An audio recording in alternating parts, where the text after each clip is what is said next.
Hey everybody, welcome to another one of our behind the scenes look at some of our gear and camera stuff. I am Joy Famelli, one of the video producers for Tested.com, and today we'll be talking about my journey to these smaller form factor cameras, specifically the Sony A6500. So I'm going to touch a little bit about the photo capabilities of this camera, but most of this video is going to be largely focused on the video performance of it, because that's probably what we'll use it for.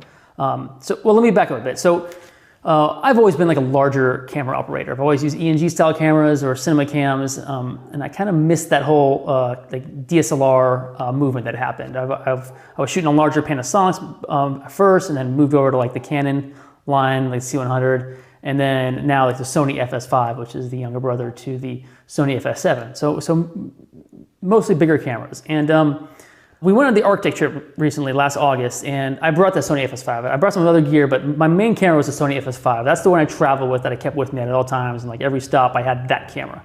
And that camera was great. It shot some beautiful like landscapes and glaciers and just the Arctic and Greenland in general. But it's not a lot of what we shoot at Tested. A lot of what we shoot at Tested is we'll go to a location, we'll shoot with people, we'll shoot an interview, or we'll shoot like people working, kind of life happening. And as we were traveling through the towns of Greenland, I noticed something.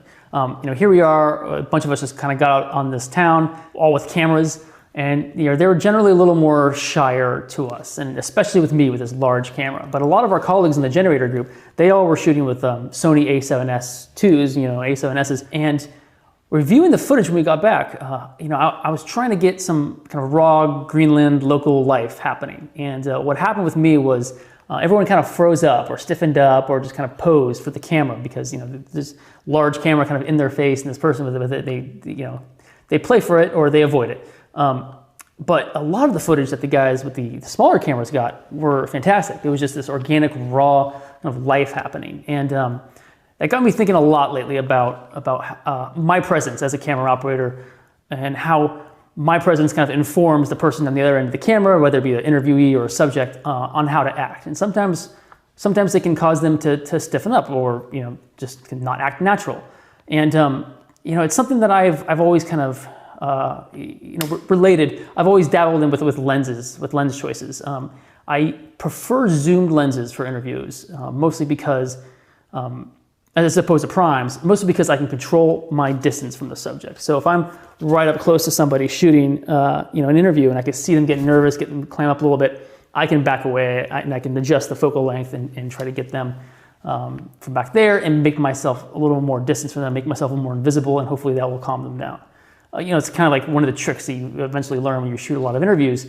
Another one is if they're really getting nervous, I'll just pretend an error happened and, audio is bad. Let's stop for a minute and take a breath and pretend to fix something and kind of let everybody regroup and then get back to shooting. A bunch of little tricks like that, which, is very similar to what these smaller cameras are doing. These guys that are shooting this local life, this documentary style life, are able to kind of get in there and shoot without kind of making themselves known, without informing the other people of how to act with their own presence. And, that's something that I want to do with some of the documentary style stuff we do, or some of the more fly on the wall footage. I wanted a camera that can do that for me and also provide B-roll or a B cam to our Sony FS5 and have those cameras match pretty well.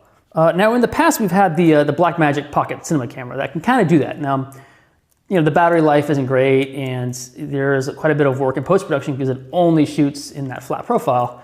I wanted a different option. I wanted something that can last a little longer, that kind of looks good out of the box, but I was interested in still photography. I've never owned a still camera before, and I wanted to start getting into photos and kind of learn that tool as a complement to my cinematography, which caused me to start looking at cameras like the A6500. I was looking at the A7S IIs, probably a bit of overkill. You're spending close to $3,000 on a pretty high-end camera. I don't know if I need that. I think something in this price range, $1,300, $1,400, seems pretty reasonable for me, especially what I'm going to use it for. I'm not going to try to get any crazy low light stuff because this camera can't really do great low light, which is okay. I'm shooting in mostly ideal conditions. So here I am with the Sony A6500 on loan from B&H. I've had it for about a month now, considering buying it to use for our tested shoots, still up in the air. But let's talk about it. Let's talk about what it does. Let's start with the photo stuff first. We'll get that out of the way and go to videos. Like I said, this is my first still camera. This is my first time dabbling in photography and Lightroom, and it's been a lot of fun. I have no point of comparison. So I gave it to Norm, who is more of the photo expert. I tested, and he had it for a few days and just kind of went nuts with it and the features. And his takeaway was that the autofocus system is super fast, and it's got lots of autofocus points. Something that autofocus has always been like a dirty word in the video world. We've always kind of, autofocus on video cameras has never been great, and losing that control has always been a little frightening. So getting used to autofocus, getting used to using autofocus has been weird, to say the least. But I mean, he's right. Like this thing, somebody pops into frame, this thing focuses on that face lightning fast. It follows faces through on both photo and video. I think that autofocus is great, except for 4K. I had a weird experience with 4K, which I'll get into. But the autofocus and the touch to focus, the tap to focus is fantastic. One other thing I really liked about it, which I wasn't expecting to, was the continuous shutter. So this thing does 11 frames per second, which you can just... So it's pretty quick. I mean, that's almost like, over-cranking film, essentially. I was shooting this I was shooting Adam's one-day build for the ping pong, the dual ping pong gun, and I tried it out as he was shooting. I did a pretty fast shutter and a pretty fast ISO, so the quality's not great, but I was able to capture ping pong balls flying out super fast with this gun and get some great moments, and eventually used one of the pictures as a screen grab for the thumbnail for the photo. And like I said before, one thing it doesn't have is great low light performance. This is not the A7S II. It's not gonna. You can't just crank this ISO up and pretty much see in the dark. It's gonna look a little grainy and dark when you're shooting at night. For the price, that's a compromise I'm willing to make. So here are some specs for this, the photo end of this camera. From what I'm told, it's not too far off the A6300. So if you're looking for this as a still camera, maybe check out the A6300 and see if that's something that you might like. Because what you're really paying for is what I'm looking for in this camera, and that's some of the video capabilities. That's the onboard or the in-house image stabilization, which means that you don't need to use stabilized lenses. It's got a 5-axis stabilizer inside the body, which is great for handheld stuff. And some of the jittery DSLR work just kind of drives me nuts. So I'm glad that that's there. And then also the slow and quick mode, which I love. One of my favorite features with the FS5 is the ability to shoot 120 frames, 240 frames. This guy can shoot 120 frames per second, and also can do it continuously. So you can just start recording 120 and continue recording until whenever you run out. The FS5 does a thing where you're essentially capturing like chunks of time, like start trigger, end trigger, and it goes through a certain amount of seconds. For each different frame rate has different seconds, and then the camera will like kind of buffer through, and you gotta wait through it, which can lead you to miss shots. If you're getting a slow-mo shot and you're waiting for that thing to buffer, and there's something else happening, you might miss it, and it's kind of a bummer. Being able to just do that continuously here is great, and I love shooting slow-mo, so that's a fun feature, and this is one that I use all the time. The 4K in here also looks really nice. I don't really use a 4K in my workflow that much, but I did shoot 4K with this guy. I did a little test when I was doing some sensor repairs on another camera. I shot 4K and I shot an S-Log3. S-Log3 is something else I don't really shoot in. The only other time I use flat profiles is with the Blackmagic. And the S-Log3 is not that much different. If you just expose to the right a bit, overexpose just a tad, you can kind of bring back your image, or you get a lot of 14 stops of dynamic range, so you can bring in those curves the way you like them.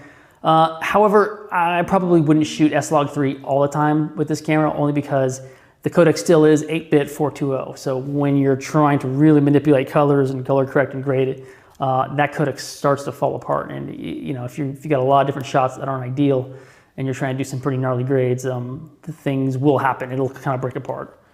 For some reason, the 4K had some problems autofocusing on my face. And I don't know if it was the S-Log3 or if it was just the amount of data, but trying to get that thing to see my face was a little tough. I had to kind of exaggerate my facial movements to kind of say, hey, there is a face in front of here. Focus on this face. I couldn't recreate it. I don't really know what happened. It might have just been the environment, the situation, or kind of the high key lighting that was going on. But it was a bit tricky.